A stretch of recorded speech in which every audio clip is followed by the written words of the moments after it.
Bonjour à tous, nous nous retrouvons aujourd'hui pour un mot de l'évêque en lien avec l'Assemblée plénière des évêques de France à Lourdes. Bonjour Monseigneur Fonlu. Bonjour à tous. L'Assemblée plénière que vous venez de vivre vient rappeler à l'Église et aux chrétiens la fragilité de nos vies.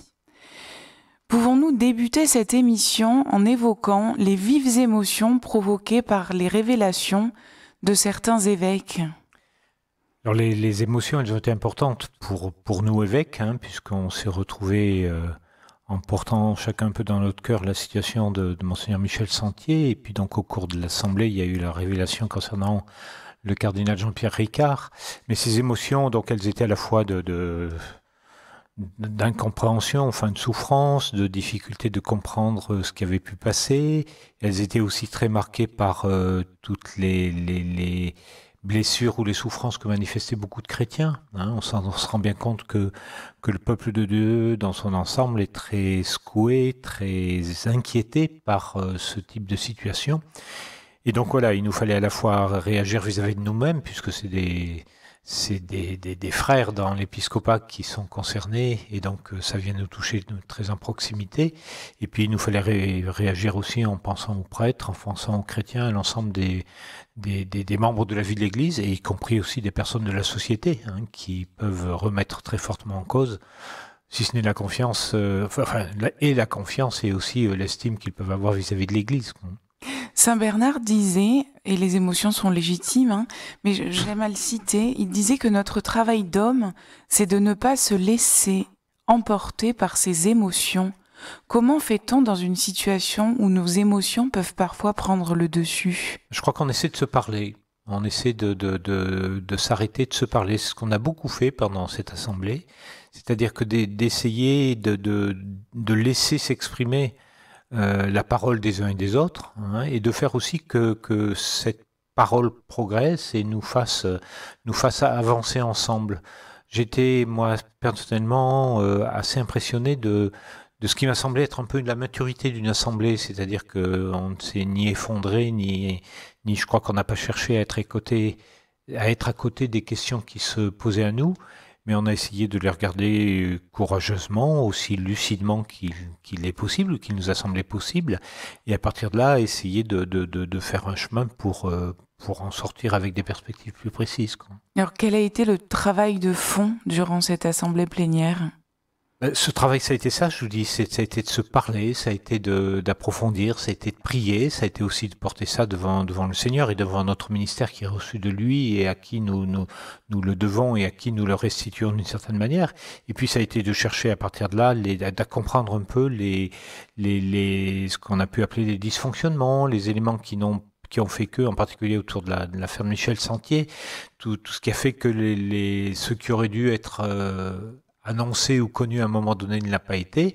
On a repéré qu'il y a un certain nombre d'éléments qui avaient dysfonctionné, ce qu'a très bien repris le Monseigneur Éric de Moulin-Beaufort dans les conclusions de l'Assemblée, et qui demande de continuer à travailler à la fois dans une clarté entre nous, mais aussi dans une clarté avec les autorités de Rome, et la manière dont nous pouvons gérer ensemble ce type de questions quand elles se présentent. Pour essayer de comprendre la racine de l'abus dans sa dimension religieuse, pouvez-vous nous dire si l'abus spirituel est la cause de tout type d'abus qui ont été mis au grand jour dans l'institution de l'Église ? Je ne sais pas si c'est la cause de tous les abus, mais c'est en tout cas un abus pernicieux. Et on découvre un petit peu toute cette dimension-là. Un abus, c'est quand la relation à l'autre est faussée, quand l'un domine l'autre de différentes manières. On peut y avoir un abus physique, il peut y avoir un abus psychologique. L'abus spirituel, c'est l'abus qui utilise cette dimension de la personne, de toute personne, qui est de se situer en relation ou en recherche par rapport à plus grand qu'elle, et donc à essayer d'exister ou de vivre dans cette relation avec l'autre. Et les ministres que nous sommes, les prêtres, les diacres ou les évêques, nous sommes serviteurs pour l'Église de cette dimension spirituelle des personnes. Et on se rend bien compte que l'abus, c'est toujours de risquer de prendre la place, de s'intégrer ou de s'ingérer dans la relation très intime que peut avoir toute personne avec le mystère de Dieu ou le mystère du Christ.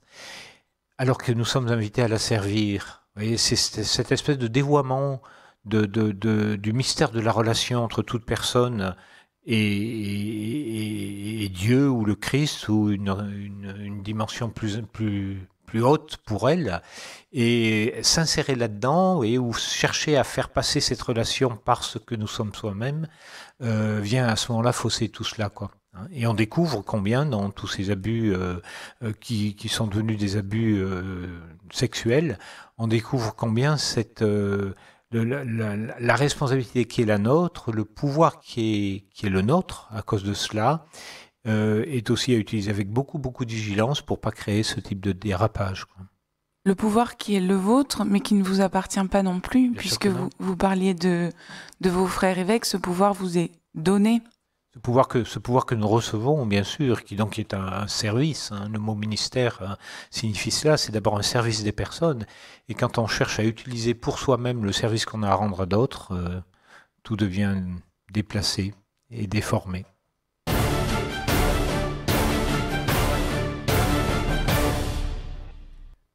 Donc cette emprise spirituelle d'un membre du clergé, d'un agent pastoral, d'un chrétien, vient démontrer la grande responsabilité que nous avons dans notre rapport à l'autre, ce que vous disiez tout à l'heure.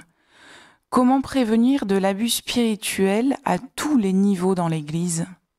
Alors je crois qu'on y travaille depuis, je dirais au moins 5 ans, hein, c'est depuis 2016 que ces questions sont apparues et dont on a découvert progressivement l'ampleur. Donc on a essayé déjà d'ouvrir un certain nombre de chemins qui sont des points d'attention, qui sont des procédures dans la manière de rencontrer les personnes, une vigilance pour ne pas être tout seul dans une relation avec des enfants ou avec des jeunes, une manière de se soutenir ou de se vérifier les uns et les autres dans des lieux de travail ou d'éducation avec les jeunes.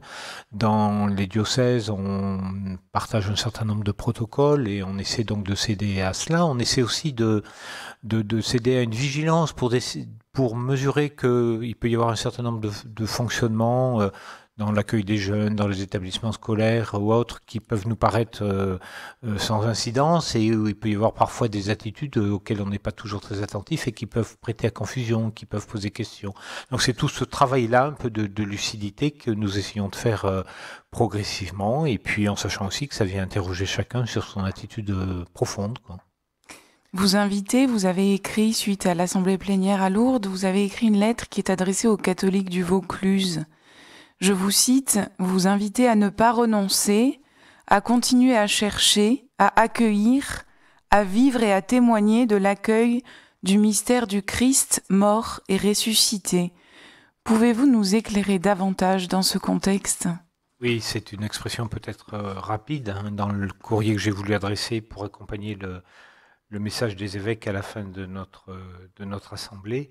Je crois que cette révélation de la fragilité de quelques-uns d'entre nous, elle nous dit aussi la fragilité qui est la nôtre humainement, et elle nous invite aussi à nous situer dans notre responsabilité et dans le ministère qui nous est confié comme disciples du Christ, et elle nous remet devant ce mystère de la croix. Hein, être chrétien, c'est confesser le mystère de la croix, le mystère par lequel le Christ nous révèle l'amour de Dieu en affrontant le mal et en le dépassant par un amour plus grand, quoi.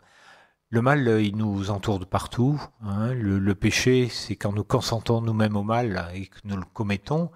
Et le mal et le péché risquent parfois de nous désespérer totalement. Et quand nous regardons la croix, nous voyons à la fois jusqu'où peut aller le mal et la violence de l'homme, mais nous voyons aussi jusqu'où va l'amour et la vie donnée pour que l'amour soit plus fort que la mort.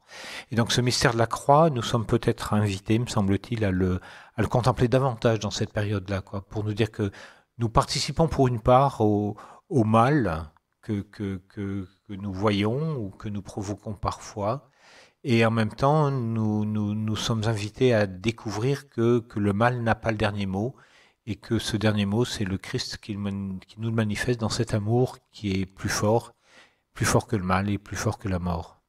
Alors le Christ, en préparant cette émission, me sont revenues les paroles d'un prêtre citant Jean-Paul II, depuis la fenêtre du Vatican.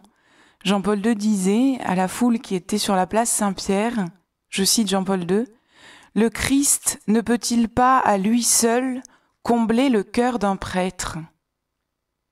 Ne peut-il pas combler le cœur de toute personne, le Christ, quand on le rencontre, c'est celui qui peut orienter une vie, qui l'appelle, qui la détermine, qui la conduit profondément et en la respectant en même temps profondément et librement.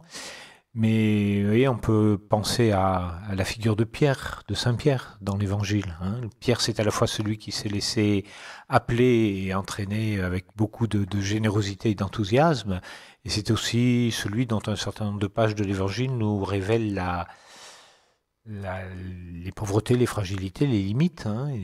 Et donc voilà, cette suite du Christ, c'est comme la fidélité ou la relation entre toute personne. Cette suite du Christ, elle est sans cesse à enraciner, à retrouver, à nourrir et aussi parfois à reconstruire quand elle est fragilisée.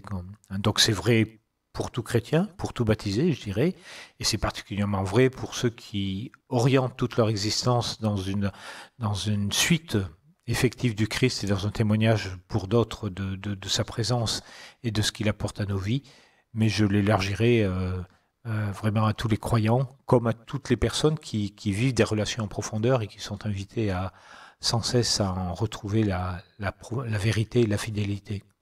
Monseigneur, vous avez cité Saint-Pierre, c'est lui qui nous invite, qui nous aide à aimer l'Église dans tout ce qu'elle traverse, lui qui en a les clés.